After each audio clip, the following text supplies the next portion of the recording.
गुलाब जामुन हम, हाँ हमने गुलाब जामुन खा लिया हुआ है। ठीक है, अब गुलाब जामुन से अगला क्वेश्चन।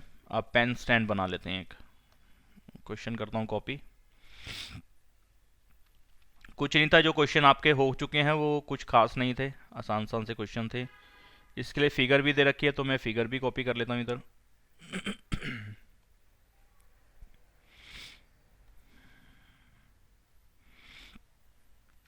तो इस क्वेश्चन में कह रहे हैं कि a pen stand made of wood is in the shape of a cuboid with 4 conical depressions to hold pens.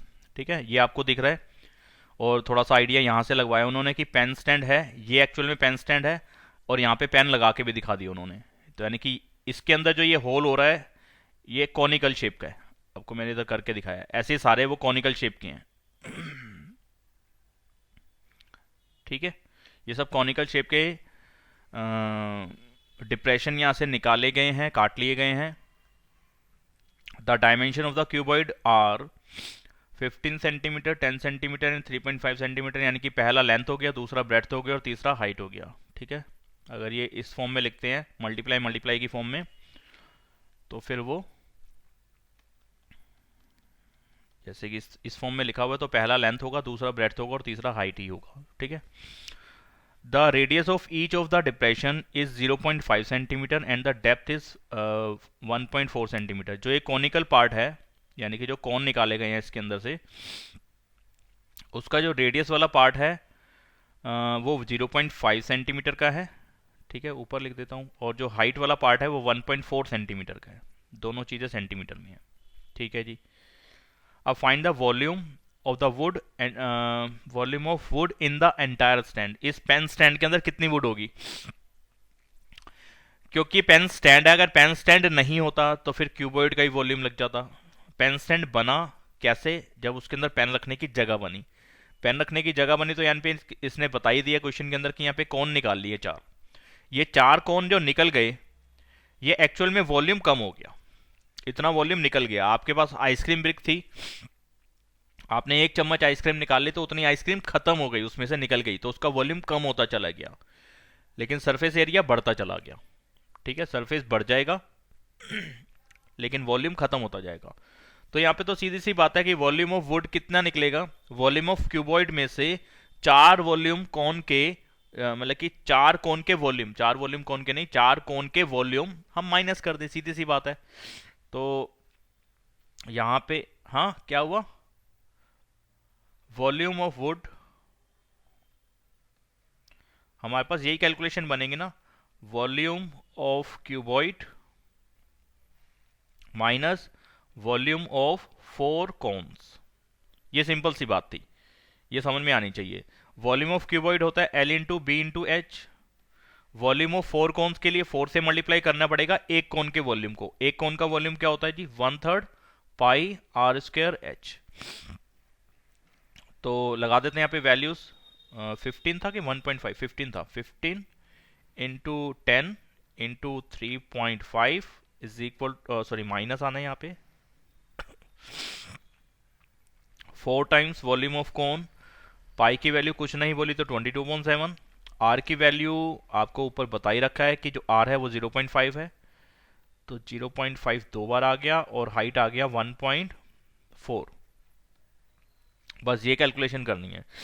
अब यहाँ पे एल बी और एच में से और इसमें से मैं कुछ कॉमन नहीं ले सकता था, ये वाली हाइट और ये वाली हाइट सेम नहीं है। तो आप चाहो तो ऐसे अलग से भी दिखा सकते थे कि ये तो खाली एच है और इस वाली हाइट को मैं H1 लिख देता हूँ। हाइट ऑफ कौन H1 लिखा दी और यहाँ पे उसको दिखा दिया कि H1 की वैल्यू कितनी है, 1.4। ठीक है, अब कोई प्रॉब्लम नहीं है, अभी कॉमन नहीं था कुछ भी। अब देख लो क्या कॉमन है वैल्यूज लिखने के बाद। कॉमन है तो सही, लेकिन उसको निकालने का झंझट सा लग रहा है, तो ऐसा करते हैं अलग अलग ही कैलकुलेशन कर देते हैं। इसका पॉइंट हटाया, नीचे 10 लगा दिया। इसका पॉइंट हटाया, इसका पॉइंट हटाया, नीचे 10, इसके भी नीचे 10, और ये वाला पॉइंट हटाया, इसके भी नीचे 10 आ गया। अब ये 10 से 10 कट हो गया। ठीक है जी, यहाँ पे देखो 7 से ये वाला 14 कट रहा है 2 पे, और 2 से एक 10 कट रहा है 5 पे, और ये वाला 5 और ये वाला 5 कट गया। ठीक है जी, 5 से ये वाला 10 कटा 2 पे, और 2 से ये वाला 4 काट दिया हमने 2 पे। ठीक है, और कोई नंबर 5 से नहीं कटने वाला ऊपर वाला, तो इस वाले 10 को मत काटो। ठीक है, नीचे 3 है, कैलकुलेशन थोड़ी सी टेढ़ी जाने वाली है, 3 से कोई कटने वाला तो नंबर है नहीं ऊपर। तो कर लेते हैं मल्टीप्लाई, 15 और 35 की मल्टीप्लाई कर लेते हैं। यहाँ पे बचा क्या वो लिख लेते हैं पहले, और यहाँ पे क्या बचा, 2 बचा, 1/3 बचा, 22 बचा, और यहाँ पे कुछ नहीं बचा, और यहाँ पे 2 बचा, और नीचे 10 बचा। ये बचा हुआ हमारे पास, ठीक है। तो कैसे करें इसको, 15 और 35 की मल्टीप्लाई कर लेते हैं। 15 और 3 की मल्टीप्लाई 45, 45 और 5 होता है 50, और 2 होता है 52, 52, ठीक है। इस दोनों की मल्टीप्लाई तो ये आ गई, माइनस इसकी मल्टीप्लाई आ जाएगी 88 अपॉन में 3 इंटू में 10, 3 से इसको काटूं,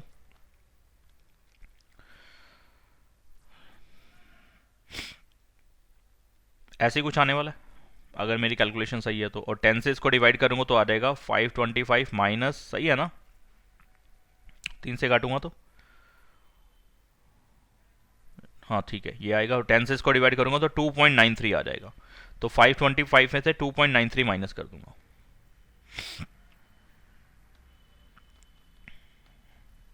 ये क्या आ गया, 525 में से माइनस होगा 2.93, तो आएगा 522.07।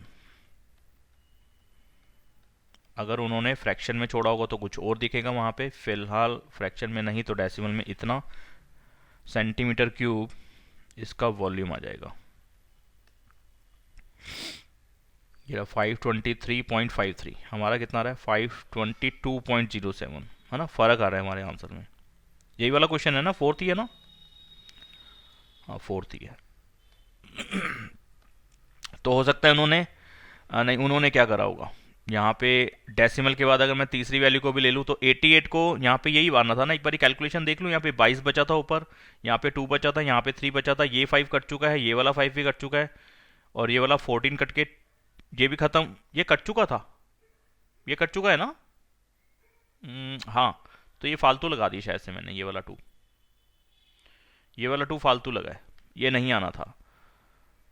22 और 2 की मल्टीप्लाई यहाँ पे आ जाएगी 44। तो फिर यहाँ लाइन क्यों डाली हुई है मैंने,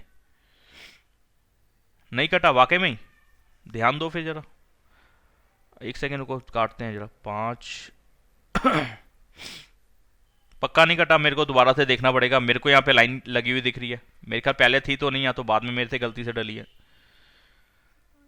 ये वाला 2 कटा है कि नहीं, यहाँ पे अब ये कंफ्यूजन आ रही है हमारे को, नहीं कटा हुआ, ठीक है, तो फिर हटा देते हैं, यहाँ पे 2 लगा देता हूँ, फिर तो वापस से सही था, 88 ही आना था, 88 को एक बार डिवाइड कर लेता हूँ मैं 3 से, 29.33 आ रहा है, 29.33, और जब इसको 10 से डिवाइड करूंगा तो 2.933 आएगा, तो 2.933, 75, 15, 45 और 5 50 और 2 52, 525।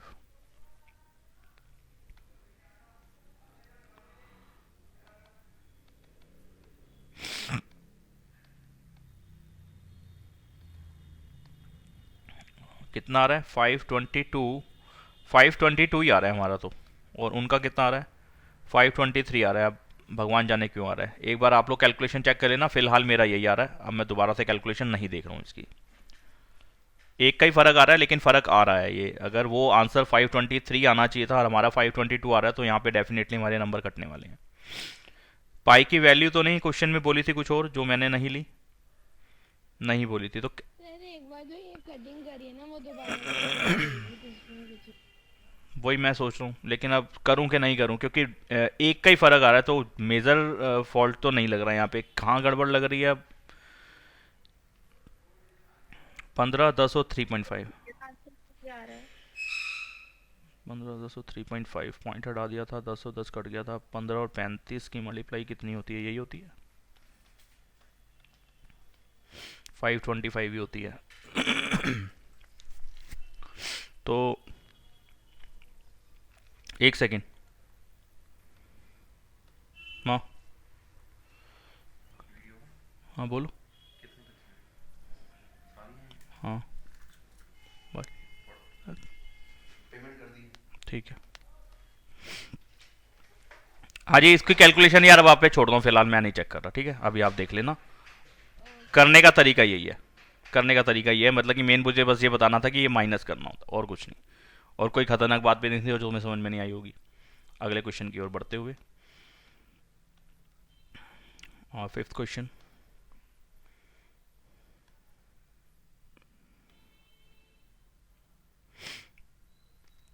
ए vessel in the form of an inverted cone, inverted cone की शेप का एक वेसल है, यानी कि इस तरीके का,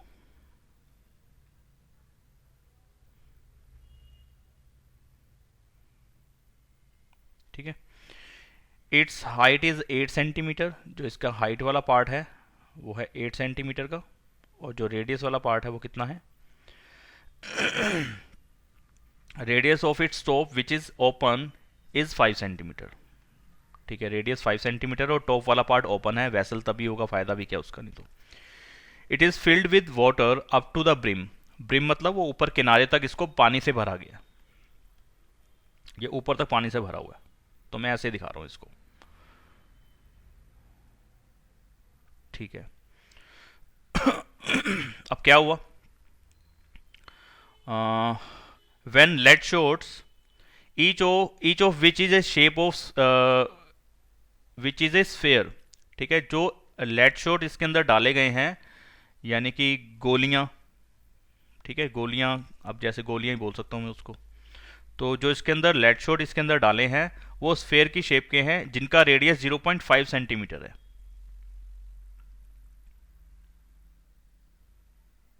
जो इसका रेडियस वाला पार्ट है वो 0.5 सेंटीमीटर है, स्फेरिकल है, ठीक है। Are dropped into the vessel, वो वेसल के अंदर गिरे गए हैं। फिर क्या हुआ, कॉमा डाल के उन्होंने लिखा है 1/4 of the water flows out, यानी कि जब हम इसके अंदर, वेन यहां पे लिखा है कि when lead shots each of which is a sphere of radius 0.5 centimetre are dropped into the vessel 1/4 of the water या वाटर जैसे मर्जी आप पढ़ लो इसको, फ्लोज आउट, वो पानी उसके अंदर से बाहर गिर जाता है। किसकी वजह से, जब हम इसके अंदर लेड शॉट यानी कि ये गोलियां डालते हैं इसके अंदर, ठीक है। Find the number of lead shots dropped into the या इन द वेसल, वेसल के अंदर हमने कितने लेड शॉट्स डाले होंगे ये हमें बताना है, ठीक है। यानी कि पहला जो स्टार्टिंग थी वो ये था, इस तरीके का वेसल था। अगले पार्ट में उन्होंने बोला अब इसके अंदर हमने ये ऐसे लेड शॉट्स डाल दिए, एक गेरा, फिर दूसरा गेरा, फिर तीसरा गेरा, फिर चौथा गेरा, फिर पांचवा गेरा, पता नहीं कितने गेरे ये हमें नहीं मालूम, लेकिन इनकी वजह से हो क्या रहा था, इनकी वजह से हुआ ये, अब मैं साइड से भी दिखा देता हूं ऐसे करता हुआ।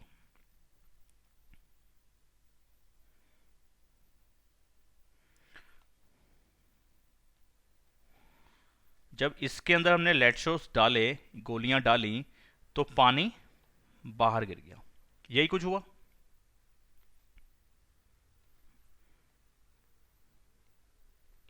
ये ऑरेंज कलर के बना दिए मैंने वो। तो क्या समझ में आया हमें,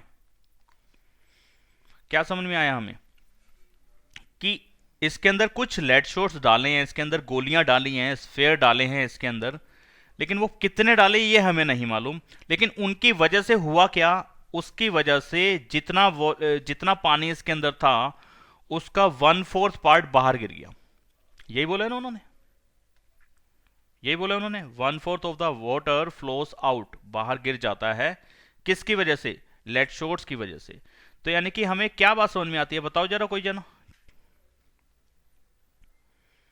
ये क्यों हुआ होगा, पानी बाहर क्यों गिरा होगा, पानी बाहर क्यों गिरा होगा। वॉल्यूम होती तो है। उनकी वॉल्यूम उसने ले ली। हाँ, यानी कि वो जो स्फेयर इसके अंदर डाले हैं, छोटी छोटी गोलियां हमने इसके अंदर डाली हैं, उसकी वजह से पानी बाहर गिरा है। अब चला गया था पता नहीं यहाँ की। हैं क्या बोला माही, नहीं सर कुछ नहीं, वो गलती से माइक खुल अच्छा। तो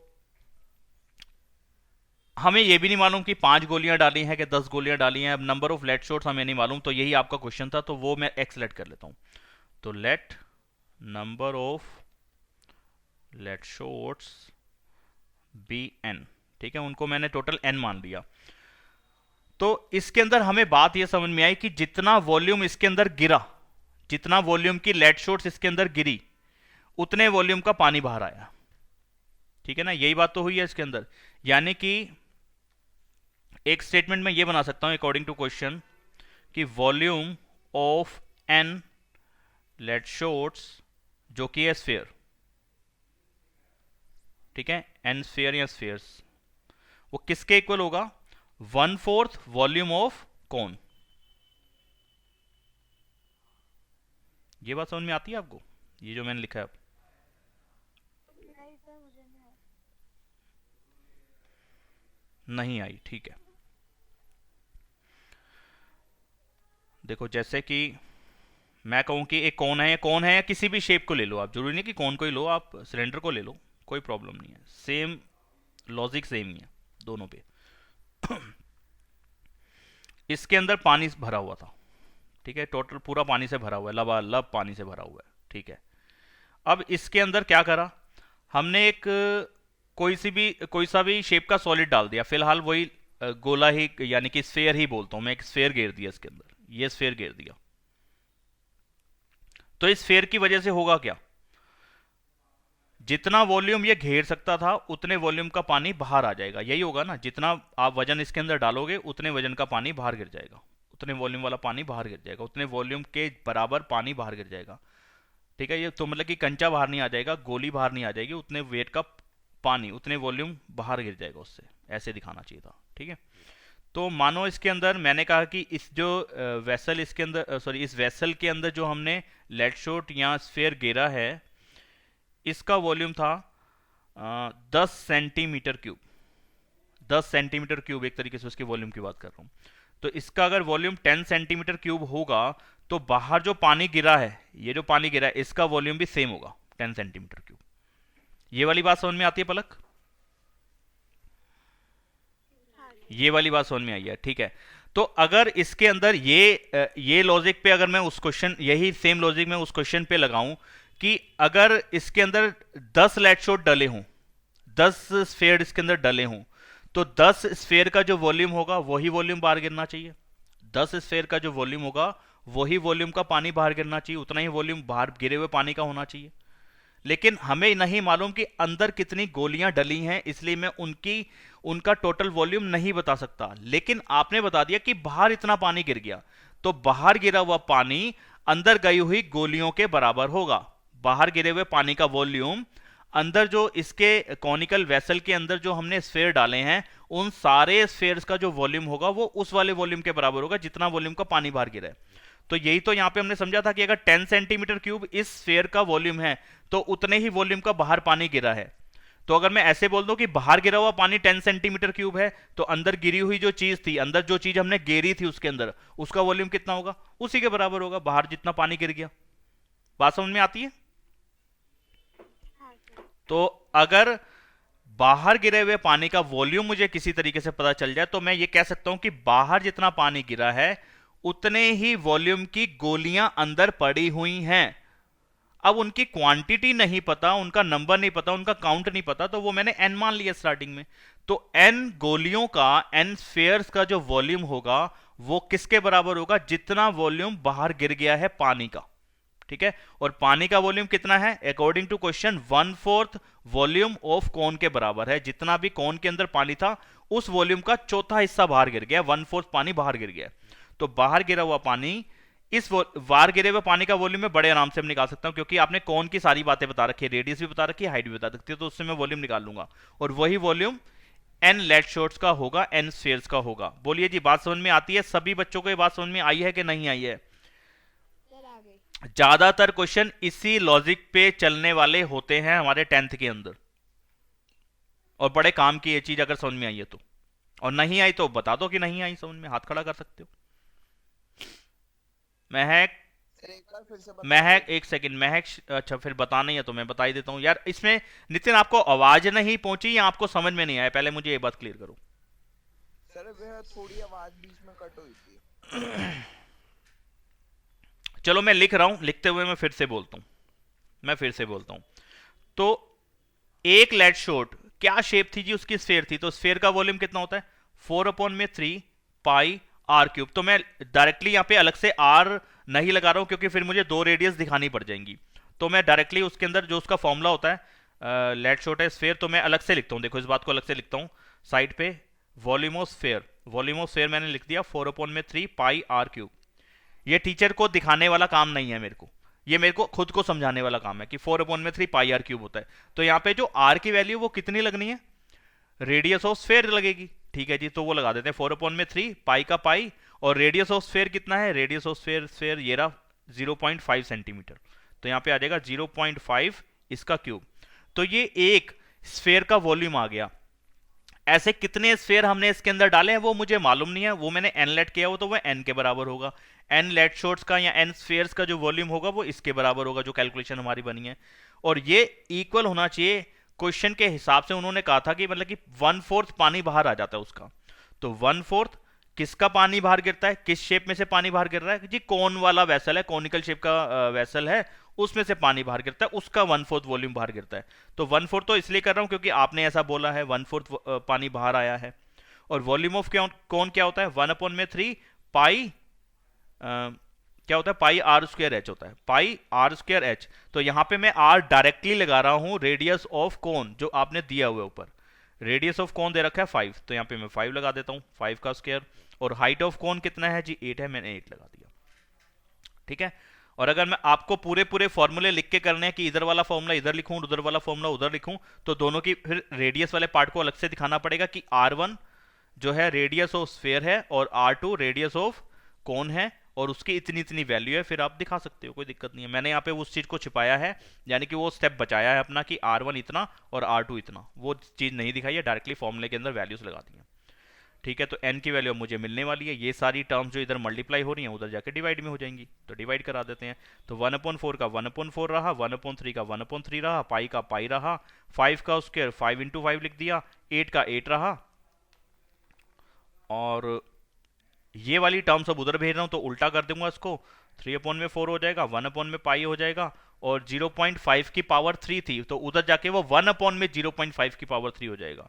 तो यानी कि ऐसे लिखा जाएगा 1/0.5, 1/0.5, 1/0.5। और ये सारे पॉइंट को अगर मैं हटाऊंगा तो ऊपर सबके ऊपर 10-10 आता जाएगा, क्योंकि पॉइंट के बाद सब में एक एक नंबर था। सारे पॉइंट खत्म हो गए, अब काटना पीटना शुरू कर दो। सबसे पहले पाई का काम तमाम कर दो।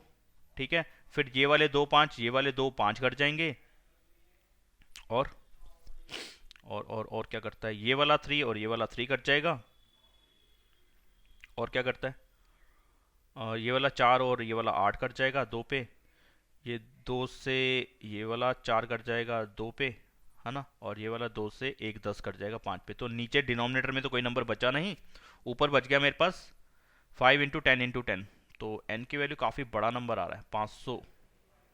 चेक करना। ये वाला 5 और बचा हुआ है, ये वाला 5 और बचा हुआ है, ये वाला 5 और ये वाला 5 भी कट जाएगा, तो 100 आ जाएगा। 10 और 10 की मल्टीप्लाई 100 आ गया।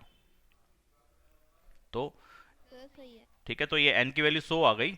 और हमें यही तो निकालना था, number of lead shots dropped into the vessel, कितने वेसल के अंदर हमने स्फेयर डाले हैं। तो वो n स्टार्टिंग में मैंने मान के चला था और मेरे को n की वैल्यू यहाँ पे मिल गई 100। तो therefore number of lead shots is equal to जो है वो कितना आ जाएगा 100। ये आंसर है हमारा।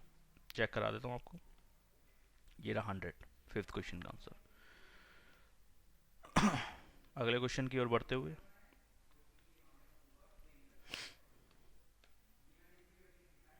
कौन सा है? 6th क्वेश्चन है। 6 तो आसान है, और चलो करते हैं, सीक्वेंस में कर लेते हैं।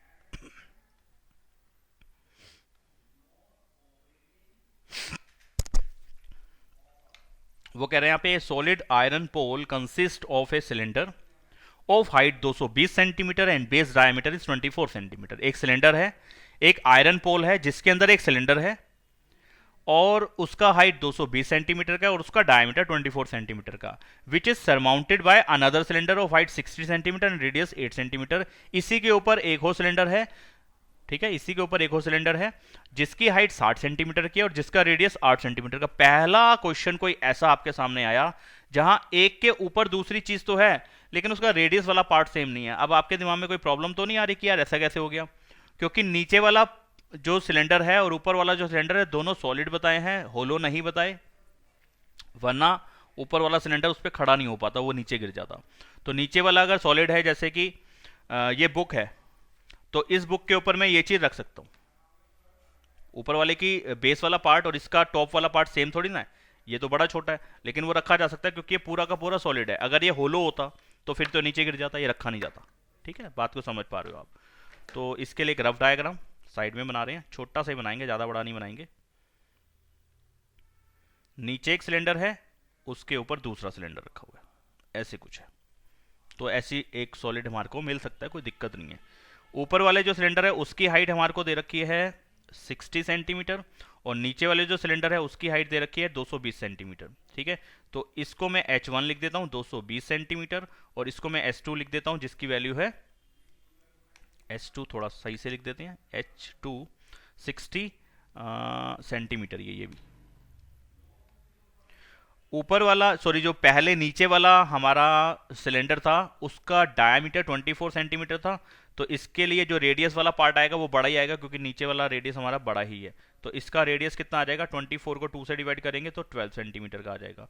और ऊपर वाले का जो रेडियस है वो आपने डायरेक्टली 8 ही दे रखा है। ठीक है, तो find the mass of the pole, इस पोल का हमें मास फाइंड करना है।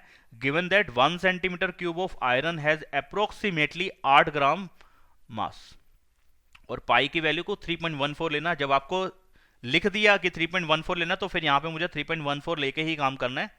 22.7 अगर मैं गलती से लगा गया तो वहां पे मेरे नंबर कटेंगे, इस बात के लिए। ठीक है, तो यहां पे सबसे पहले मैं वॉल्यूम निकाल लेता हूं। वॉल्यूम ऑफ पोल कैसे निकालूंगा, ऊपर वाले सिलेंडर को और नीचे वाले सिलेंडर को ऐड करा दूंगा, दोनों के वॉल्यूम को ऐड करा दूंगा। तो वॉल्यूम ऑफ, कैसे लिखूं, फर्स्ट सिलेंडर और सेकंड सिलेंडर लिख दूं, ऐसे लिख दूं, फर्स्ट सिलेंडर और सेकंड सिलेंडर, या फिर big cylinder and small cylinder, जैसे मर्जी आप समझ लो।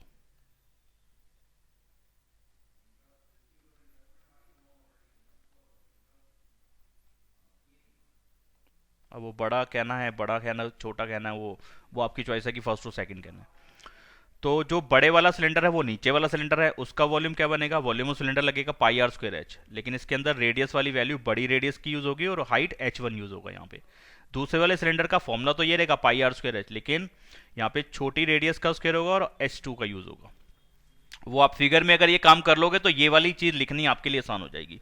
अब इस टाइम पे आप कॉमन लेते हुए सिर्फ पाई को ही कॉमन ले पाओगे। आप देख पा रहे हैं दोनों तरफ रेडियस वाला पार्ट सेम नहीं है, दोनों तरफ हाइट वाला पार्ट सेम नहीं है, तो सिर्फ पाई कॉमन आएगा, आर स्क्वायर H1 बच गया और आर स्क्वायर H2 बच गया। 3.14 लेना है। कैपिटल आर है हमारे पास 12 और H वाला पार्ट है 220। बड़ी, सॉरी, छोटी आर जो है वो है 8 और S2 वाला पार्ट है 60। तो 3.14, 12 का स्क्वायर होता है 144,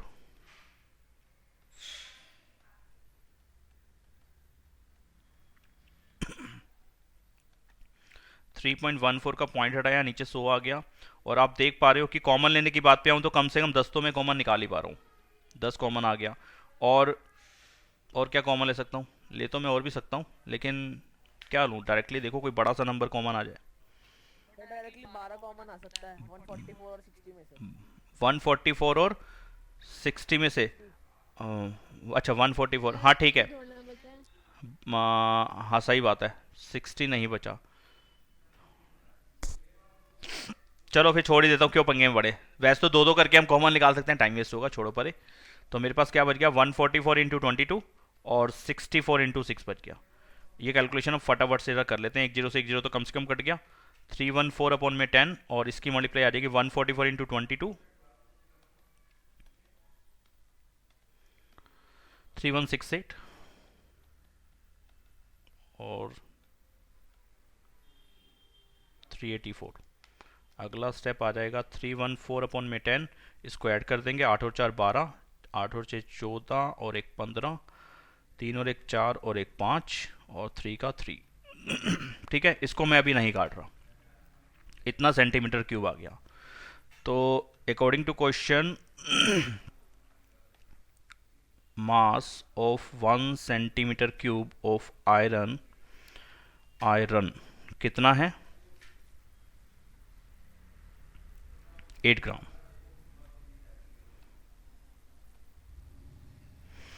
तो कितने सेंटीमीटर क्यूब आया हमारे पास? इतने सेंटीमीटर क्यूब आया है, तो इसका मास कितना हो जाएगा? 314 अपॉन में 10 इंटू में 3552 सेंटीमीटर क्यूब का मास कितना आएगा?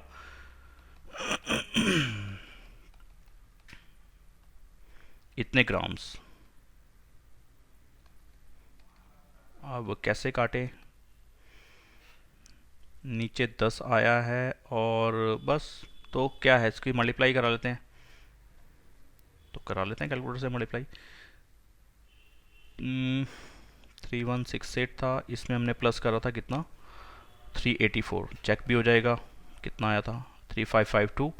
इसकी मल्टीप्लाई होनी है 314 से, ये आंसर आया।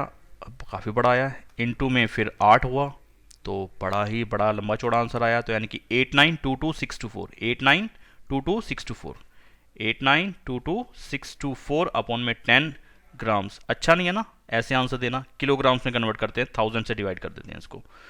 तो सर उसका तो ग्राम्स में बोला है ना, कहाँ बोला है कि ग्राम्स में ही निकालो? तो दे दो उसे ग्राम्स की वैल्यू दे। क्योंकि 8 ग्राम को किलोग्राम में कैसे लिखेगा? अच्छा लगेगा?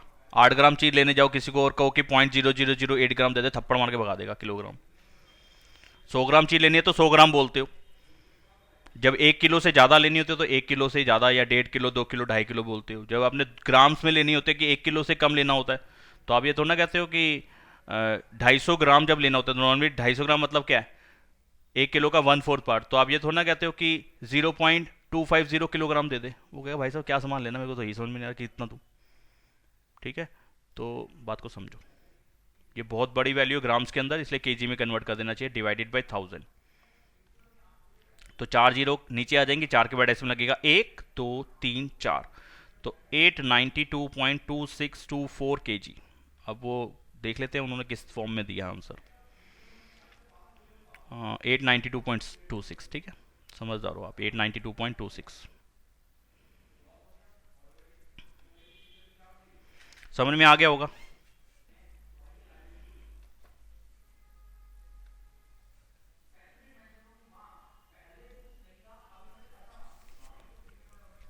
ए सॉलिड कंसिस्टिंग ऑफ ए, बड़े ध्यान से पढ़ना इस क्वेश्चन को। ये क्वेश्चन आपका वही क्वेश्चन के जैसा है जो अभी अपने वो लेट शॉट वाला पढ़ा था कि कितने लेट शॉट इसके अंदर डले थे, कुछ कुछ उसी तरीके से सोच ले जानी होगी।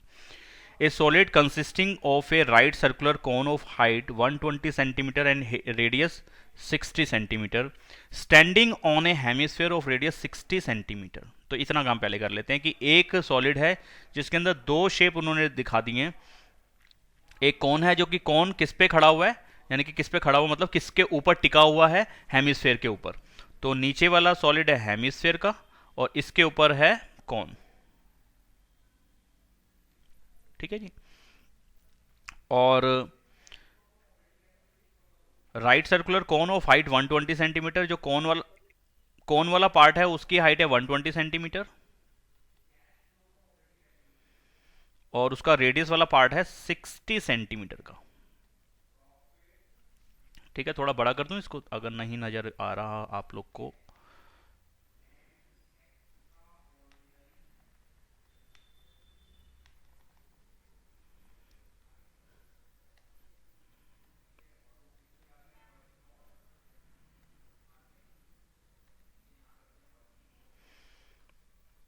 स्टैंडिंग ऑन ए हेमिस्फीयर इतना इतना इज प्लेस्ड अपराइट इन इस right circular cylinder full of water such that it touch the bottom. ठीक है,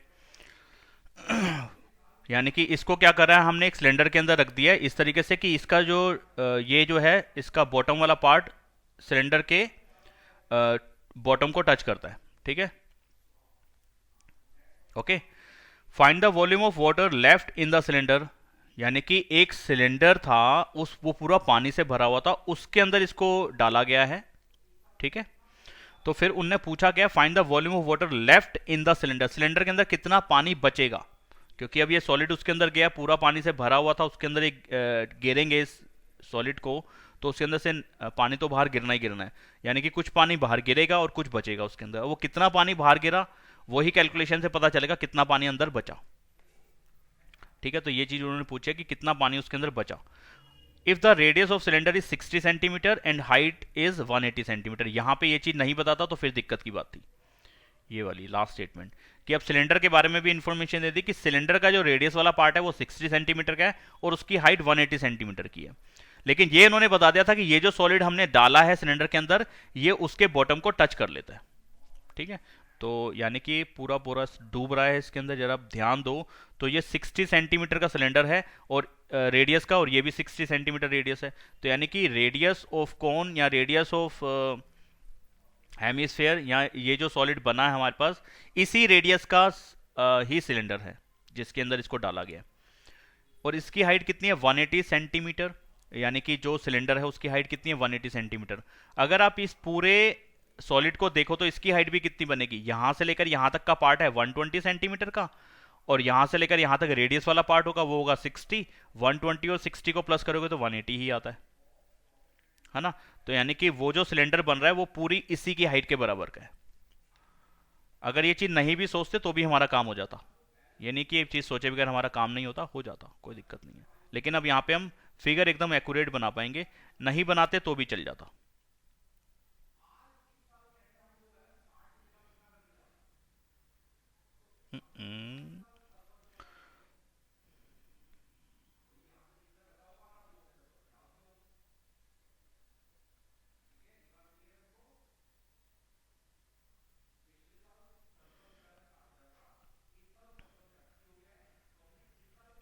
ठीक है जी, तो ये बात उन्होंने हमें बताई है अभी। अब ये पूरा पहले पानी से भरा हुआ था, स्टार्टिंग के अंदर ये पूरा सिलेंडर पानी से भरा हुआ था। सेकेंड टाइम अब इसके अंदर ये वाला सॉलिड डाल दिया तो इसके अंदर से नेचुरली पानी बाहर गिरेगा ही गिरेगा, क्योंकि पूरा भरा हुआ था। तो वो जो वॉल्यूम अंदर जा रहा है उतने वॉल्यूम का पानी बाहर गिर जाएगा। ये पानी जो बाहर गिरा होगा ये अंदर जो सॉलिड डाला था उसके वॉल्यूम के बराबर होगा। तो जो पानी इसके अंदर बचेगा वो यहाँ पे बचेगा। अगर थोड़ा सा ध्यान लगाओ, थोड़ा सा गौर फरमाओ, जरूरी नहीं है ऐसा आप करके दिखाएं, वहां पे सिर्फ सोचने वाली बात है और सिर्फ समझाना है, तो ऐसे करके मैं दिखा रहा हूं।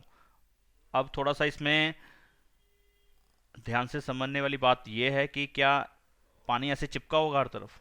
अब मैं ऐसे थोड़ा सा आपको आइडिया दे रहा हूँ, एक्चुअल में ऐसा नहीं है कि पानी यहाँ पड़ा हुआ है, गोलाई में भी तो पड़ा होगा, नीचे गोलाई में तो पड़ा होगा, तो वो गोलाई में यहाँ पे नहीं दिखा सकता पानी से भरी हुई, क्योंकि अगर मैं दिखाने बैठूंगा तो ये जो पिछले वाला सॉलिड है वो पूरा का पूरा डूबा हुआ, यानी कैसे लगेगा वो पूरा पानी से भरा ही हुआ है। मतलब समझ में नहीं आएगी क्या बात समझानी है मुझे तुम लोग को। तो ऐसे लिख सकता हूं मैं कि जो इसके अंदर पानी बचेगा, जो पानी इस सिलेंडर के अंदर बचेगा उसका वॉल्यूम किसके बराबर होगा? पूरे सिलेंडर के वॉल्यूम में से ये दोनों सॉलिड का वॉल्यूम माइनस कर दूं तो सीधी सी बात है उतना ही पानी बचेगा उसके अंदर। इस बात को समझ पा रहे हो? जरा सोचो कि होगा क्या, कितना पानी बचा इसके अंदर, वो वॉल्यूम कैसे निकालोगे?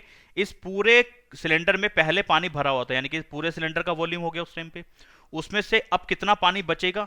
जितना वॉल्यूम उसके अंदर आ गया उतना वॉल्यूम तो बाहर गिर गया, बचा कितना? जितना वॉल्यूम उसके अंदर आ गया वो चीज माइनस हो गई, इसका मतलब वो चीज बाहर चली जा रही है। पानी उतने वॉल्यूम का बाहर गिर जाएगा जितना वॉल्यूम हम उसके अंदर डुबोएंगे या डालेंगे। बात समझ पा रहे हो?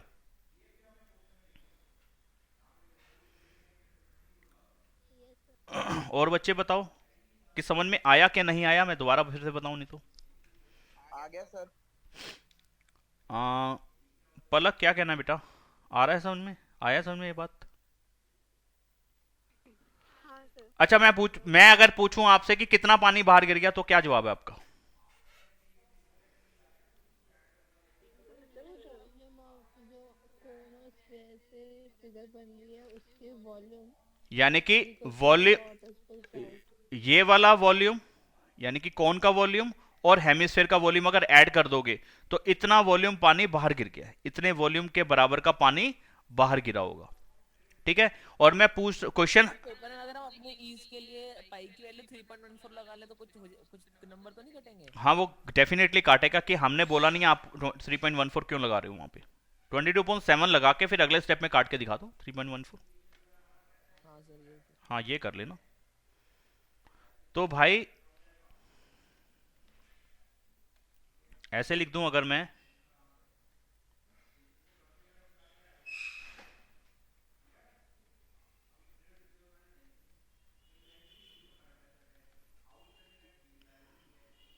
वॉल्यूम ऑफ सिलेंडर माइनस, पूरा ही लिख देते हैं इसको,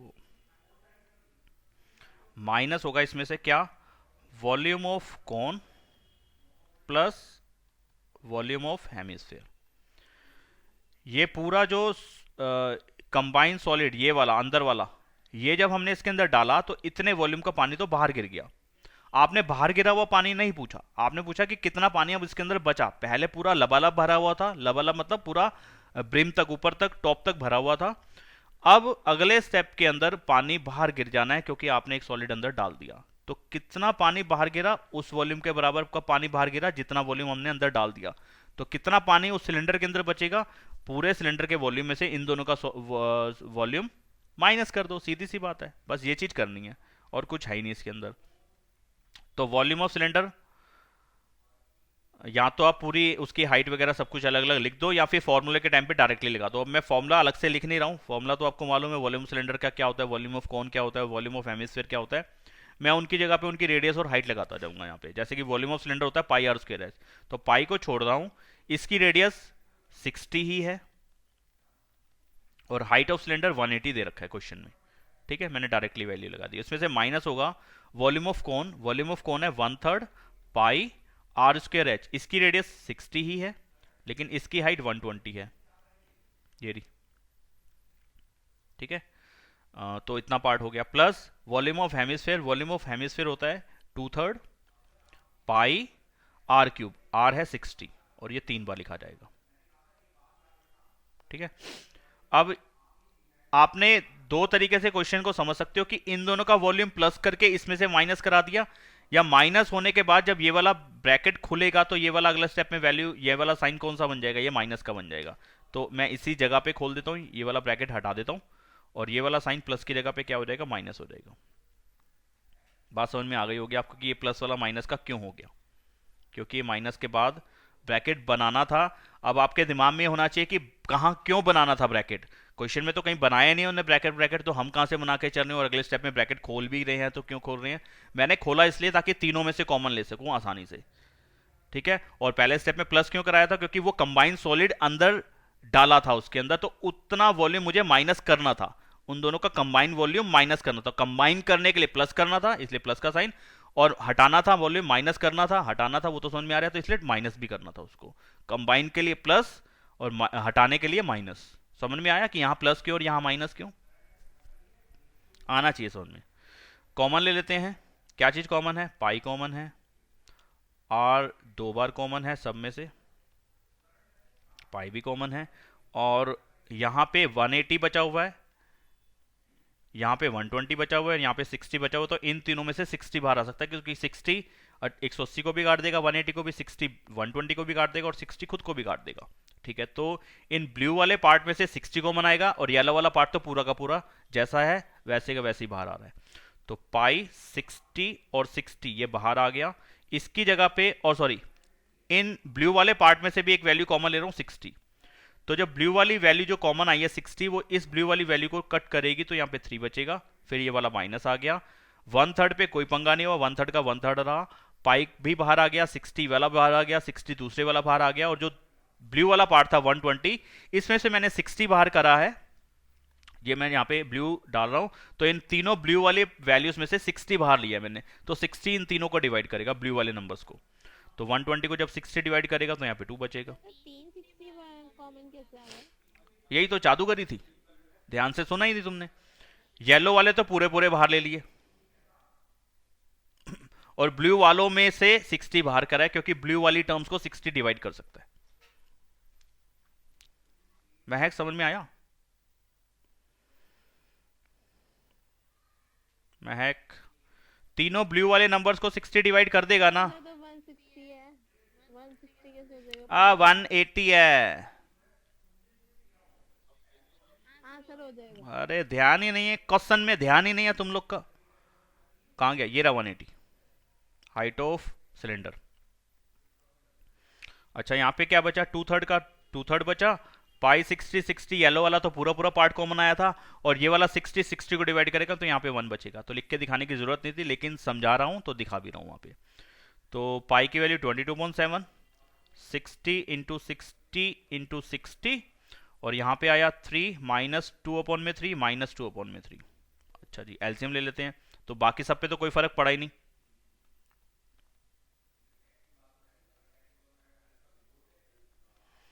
3 एलसीएम यहाँ पे आ गया 9 माइनस टू, अगला स्टेप 22/7 इंटू 60 इंटू 9 माइनस कितना, ये 4, कितना आ जाएगा 5, और अपॉन में आया 3। अब देख लो क्या क्या कटता है, क्या फायदा हुआ, ना 7 कटने वाला है और ना 3 से कट जाएगा, चलो एक कोई नंबर। तो अब इसकी कैलकुलेशन कैलकुलेटर से कर रहा हूं मैं। तो भाई लोग देखें जरा, 22 इंटू 20 इंटू 60 इंटू 60 इंटू 5, ये आया 79240, 79240, और अपॉन में आया 7, और 7 से इसको डिवाइड डेसिमल में। कितना आ रहा है यार, ये कुछ ज़्यादा ही खतरनाक नहीं आ रहा। 1131,428 1131 कैसे दिया उन्होंने आंसर, डेसिमल में दिया, एक बार देख लें। 1131 उन्होंने सेंटीमीटर, हमारा किस में, सेंटीमीटर क्यूब में है क्या सारा कुछ। हाँ, हमारा आंसर सेंटीमीटर क्यूब में आ रहा है, उन्होंने मीटर क्यूब में दिया है। अब वो कैसे कन्वर्ट करते हैं वो भी कन्वर्ट करके आपको मैं दिखाता हूँ। पहले डिवाइड करी हुई वैल्यू को लिख दूँ मैं, 1131,428 1131,428, और इसके पॉइंट के बाद भी वैल्यूज दे रखी थी, एक वैल्यू दो वैल्यू डाल देता हूँ, 5757 ये आ रहा है डिवाइड करके, ठीक है। ये लास्ट वाला नंबर 8 है। अब ये आया सेंटीमीटर क्यूब में, ये आंसर हमारा बिल्कुल सही है, इसको कोई गलत करेगा नहीं। लेकिन ये सेंटीमीटर क्यूब में काफी बड़ा नंबर है, ठीक है, सेंटीमीटर क्यूब में काफी बड़ा नंबर है। तो एक मीटर में कितने सेंटीमीटर होते हैं, 100 सेंटीमीटर होते हैं। तो अब इसको क्यूब में कन्वर्ट करना है, तो इसकी पावर भी 3 करो और इसकी पावर भी 3 करो, तो 1 का तो 1 ही रहेगा, मीटर का मीटर क्यूब हो जाएगा, और 100 का जब क्यूब करोगे तो एक के पीछे 6 जीरो आ जाएंगे, 1 2 3 4 5 6, और सेंटीमीटर का बन जाएगा सेंटीमीटर क्यूब। तो यहाँ पे कन्वर्जन सेंटीमीटर क्यूब का और मीटर क्यूब का ये रिलेशन था वो हमें मिल गया कि 1 सेंटीमीटर क्यूब किसके इक्वल होगा, 1 अपॉन में कितना है, 10 लैक्स, एक के पीछे 6 जीरो, 1 2 3 4 5 6, इतना मीटर क्यूब। तो हमें समझ में आया कि सेंटीमीटर क्यूब को अगर मीटर क्यूब में कन्वर्ट करना है तो 6 जीरो से, यानी कि 10 लाख से डिवाइड कर दो, 10 लाख से डिवाइड कर दो उस सेंटीमीटर क्यूब को, 10 लाख से डिवाइड कर दोगे तो वो बन जाएगा मीटर क्यूब। तो इतना सेंटीमीटर क्यूब था, इसको 10 लाख से डिवाइड कर दो, 1131,428.57 को 10 लाख से डिवाइड कर रहा हूँ, यानी कि एक के पीछे 6 जीरो, 1 2 3 4 5 6, इससे डिवाइड करते ही ये मीटर सेंटीमीटर क्यूब का हो जाएगा मीटर क्यूब। अब डेसिमल कहाँ, कितनी वैल्यूज इधर जंप कर जाएगा, 6 वैल्यूज, 1 2 3 4 5 6, तो डेसिमल यहाँ पे आके लगेगा, तो कितना हो जाएगा 1.31, नहीं 1.1, फिर 3142857 मीटर क्यूब। अब इतना बड़ा देने की भी जरूरत क्या, पॉइंट के बाद फिर 2 नंबर तक दे दो, 1.13 मीटर क्यूब। तो उन्होंने ये आंसर पीछे दिया हुआ है 1.131, उन्होंने 3 वैल्यू तक लिया, अब हमने 2 तक ले लिया, कोई प्रॉब्लम नहीं है, बिल्कुल सही है हमारा भी और उनका भी। बोलो भाई लोग, बात समझ में आई कि नहीं आई। सर आ गई। अगला प्रश्न,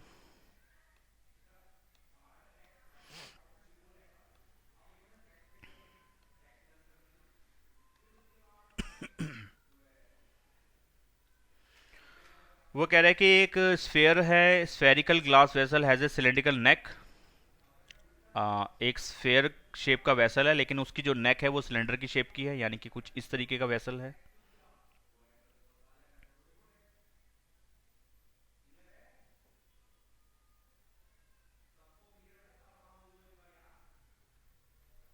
ठीक है, और cylindrical neck 8 centimetre long, 2 centimetre in diameter. ये 8 सेंटीमीटर की हाइट है इसकी, और रेडियस वाला पार्ट है 2 सेंटीमीटर का। The diameter of the spherical part is 8.5 centimetre. जो स्फेयर वाला पार्ट है उसका जो डायमीटर है ना, डायमीटर हमें दे रखा है 8.5 सेंटीमीटर। तो रेडियस कितना हो जाएगा, 8.5 को 2 से डिवाइड कर दो, इतना सेंटीमीटर। फिर measuring the amount of water it holds, a child finds its volume to be 345 centimetre cube. तो वो बच्चा इसका जब वॉल्यूम चेक करता है तो उसकी कैलकुलेशन आती है 345 सेंटीमीटर क्यूब। तो वो कहता है कि चेक करके बताओ कि जो कैलकुलेशन ऊपर बच्चा बता रहा है क्या वो सही है। ठीक है, तो ये चेक करना है हमें और पाई की वैल्यू को 3.14 लेना है। तो क्या करना चाहिए आपको इसके वॉल्यूम को निकालने के लिए, क्या करना चाहिए बताओ। सर दोनों का वॉल्यूम प्लस करा है ना, इतनी इतनी इतनी आसान चीज पूछे हमसे, बताओ कोई फायदा है इसको पूछने का। तो ये बस वो कैलकुलेशन चेक करवा रहे, मतलब कि कैलकुलेशन कह रहे हैं आप करो बिना कैलकुलेटर से। कैलकुलेशन अपनी पक्की करो, कैलकुलेटर का यूज नहीं करना, जैसे कि मैं हर क्वेश्चन में आपको करा देता हूं। वो सिर्फ इसलिए कि कैलकुलेशन में मैं टाइम वेस्ट ना करूं, ठीक है। वरना कर मैं भी सकता हूं, कर तुम भी सकते हो। और ये समझ के कि कर तो हम सकते हैं, इस सकते की वजह से हम करेंगे नहीं। हम कर तो सकते हैं लेकिन इस सकते की वजह से हम करेंगे नहीं, हम कैलकुलेटर का यूज करेंगे। तो ये जो कैलकुलेटर का यूज है वो आप कैलकुलेशन करना नहीं सीख रहे हो, भूल जाना, पेपर में आप सही कैलकुलेशन कर पाओगे। ठीक है, तो अभी से आदत डाल लेना कैलकुलेशन खुद करने की, चाहे जितना मर्जी टाइम लगे क्वेश्चन की कैलकुलेशन करने में, लेकिन कम से कम आपका ये हो जाएगा पक्का कि यार आपकी कैलकुलेशन ठीक होती है। वरना क्या होगा, आप टेबल भी गलत पढ़ के आओगे और प्लस माइनस भी गलत करके आओगे, तो नंबर तो किसी हालत में मिलने वाले नहीं है। फिर कहोगे सर आता तो सब कुछ था, फॉर्मूला मेरा बिल्कुल ठीक था, लेकिन वो एक सिली मिस्टेक हो गई थी, प्री बोर्ड के अंदर हमने ऐसा देखा कि हमारे नंबर नहीं आए वहां पे, क्योंकि ना वो प्लस माइनस हमारी गलत हो गई। तो वो इसी वजह से होती है क्योंकि हम अपनी कैलकुलेशन कैलकुलेटर से कर रहे होते हैं। ठीक है, तो मेरी रीस नहीं करनी कि सर तो कैलकुलेटर से करते तो हम क्यों नहीं, क्योंकि सर ने पेपर देने नहीं जाना। सर की मार्कशीट बहुत साल पहले बन चुकी है, खराब या अच्छी जैसी भी थी, बेड़ागर जो होना था वो हो चुका है। अब तुम अपना बेड़ा पार कर लो, अच्छे से मेहनत कर लो, अच्छे नंबर आ जाए, मार्कशीट किसी को दिखा सको, ऐसी मार्कशीट बन जाए। ठीक है, तो मेहनत खुद करना। तो ये क्वेश्चन मैं आपके जिम्मे छोड़ता हूं, दोनों के वॉल्यूम को निकालो और प्लस करो और चेक करो, बताओ वो लड़की ठीक है कि नहीं, 345 345 इसका वॉल्यूम आएगा कि नहीं आएगा। ठीक है जी, ये आपके सुपुर्द कर रहा हूं क्वेश्चन, आपके हिस्से डाल रहा हूं, आपने खुद कैलकुलेशन करनी है और पिछले जितने भी क्वेश्चन हुए हैं उन सबकी कैलकुलेशन करके एक बार जरूर देखें।